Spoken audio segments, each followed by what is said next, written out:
ina zaune wani wuri suna hira sai na ji ana shawarar wasu suna ɗiban 'yan mata suna zuwa wuri kaza za a yi musu duka. Na ce wallahi duk wani ɗan iska yanzu duka ba zai mai amfani ba, nasiha ta fi. Saboda yanzu lokaci ne na 'yan iska sun samu ɗaurin gindi, sun fi kalasi kai salihi. Wallahi 'yan iska sun fi mutumin kirki lasi. Yanzu sai ka samu liman kala kaɗa mai duka shikenan sai a ce sadakallahu alazim Allah ya isa shikenan an wuce. Amma 'yan iska suna iskancin ka da ke su wallahi gobe sai ga 'yan sanda mota guda kamar za a yi juyin mulki an zo kofar gidanka ana ta mazurai wai ka da ke su me yasa suna fati. To kamata ya rinka musu wa'azi. Allah ya ji kan Sayyid Qutb, Allah ya ji kan Hassanul Banna, suka ce har hotel suke zuwa su ne wa matasa wa'azi irin wannan. Irin waɗannan matasan wa'azi suke bukata, irin waɗannan 'yan matan wa'azi suke bukata. Muna nan da su cike da anguwanni, yaro ne baya jin kunya kowa, kai ustazu sai ka kira shi kana nuna mushi kai ka daina yin haka, nan gaba ku ne dattawa, ka ji tsoron Allah, shikenan tashi ka tafi. In yi maka sallama ka ansa, wannan zai ba shi jin cewa ashe shi din nan ba dan wuta bane, don shi da ya dauka shi dan wuta ne, don haka yake abin da yake so. Sai ga yayi wa ustaz sallama, ustaz ya ansa, ma'ana zai ga ashe da saurana tunda ustaz ke amsa sallama ta. To goban ka kira shi zaka yi mai nasiha sai ya amsa. Amma wallahi al'umman mu sun lalacewa da wallahi kamata ya mu ji tausayin su. Duk masu yin iskancin nan a hotel in muka ce mu je mu fasa su wallahi ba mu taimake su ba. Mun taba kawo kissa Hassanul Banna ana. Hassanul Banna almajirai suka zo suka ce za su gina masallaci, ya ce a je jikin wani hotel ga fili nan a siya. Suka ce akar makallahu ga hotel a sai ai masallaci, ya ce a nan muke so a yi. Saboda sun yadda shi ka'idi ne, shi shugabansu ne. Sai suka je suka siya. Yana da almajirai waɗanda sun iya zane-zanen architectural designing menene, aka je aka zano, ya ce a zana mana filin masallaci, makaranta, wurin koyon typewriter, wurin koyon ɗinki, wurin koyon saƙa. A lokacin ba maganin kwamfuta ba ta bayyana ƙarrai da sai typewriter da sauransu. Aka je aka tsara makaranta, aka yi plan. Ya ce duk wani almajirin shi da ke ƙasan Masar ba a ɗauke mai ba, kowa ya kawo gudunmawa. Za a yi National Islamic Center, cibiyar addinin musulunci ta ƙasa baki ɗaya. Masu kuɗi, masu kayan aiki, masu iyawa, masu shawarwari, aka zo aka yi. Ga katon hotel, in aka faɗi hotel a ƙasar Misra ka daina tunanin duk wani hotel da ka taɓa gani. Duk shigantaka ce wannan hotel ɗin akan na Masar.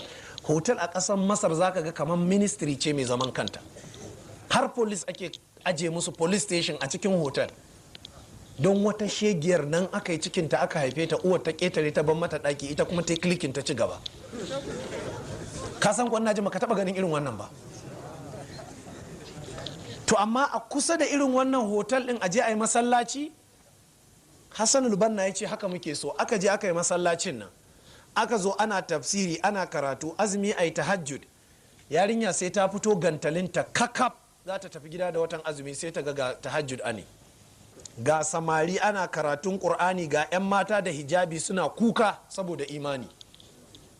Sai kawai ta karkato sai ta dawo masallacin nan, ita ma a dan samu wani gyale yadi 2.5 ta rufa kafin gobe temporary, tunda yanzu ta fito da jeans.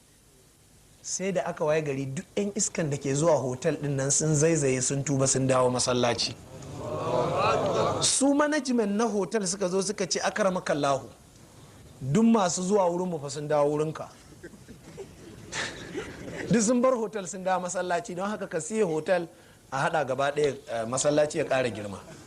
Malam ya ce aya haka, suka ce to ya za a yi, ba wanda ke zuwa, ba wanda ke zuwa. Hassan Banna ya ce a sake hada taimako, nan da na aka hada taimako aka sai wannan aka hada. Kun ga yanzu waɗannan 'yan iskan an taimake su. Wallahi ina gaya muku yanzu ɗan iska gwamnati ta ba shi lasisi. 'Yan sanda yanzu ɗan sanda ne zai ga ɗan iska na shan daga sai ce kaga sha kai kaɗai za ka kawo nan, sai karɓi rago ya ƙarasa. To wanda zai kama shi kuma ya ce mai sha wai mai rowa, kai kaɗai za ka sha, ya karɓe ya shanye rabi. To yaya aka yi? Zahar alfasadu fil barri wal bahari. Ka gaya min irin waɗannan mutanen da suke abokan masu hukuma a hannu, ya za ka yi da su? To nasiha ce kawai za ta ratsa jikinsu. Al-Imam Zahabi ya ruwaito a cikin littafin shi Sairu Alamin Nubala, in ba na manta ba, a tarihin wani malami daga cikin malaman tabi'ai mai suna Umair ibn Rabi' ko Rabi' bin umair bin rabe malami ne, ya fito zai tafi masallaci sai wata 'yar iska karuwa kawai sai ta yi tsalle ta zo za ta rungume shi. Yo in ya ihu sai ta dadime shi, sai ya ce to saurara mana, ya ce yanzu idan aka tashi kiyama muna gaban Allah za ki so haka ta faru tsakanin ni da ke?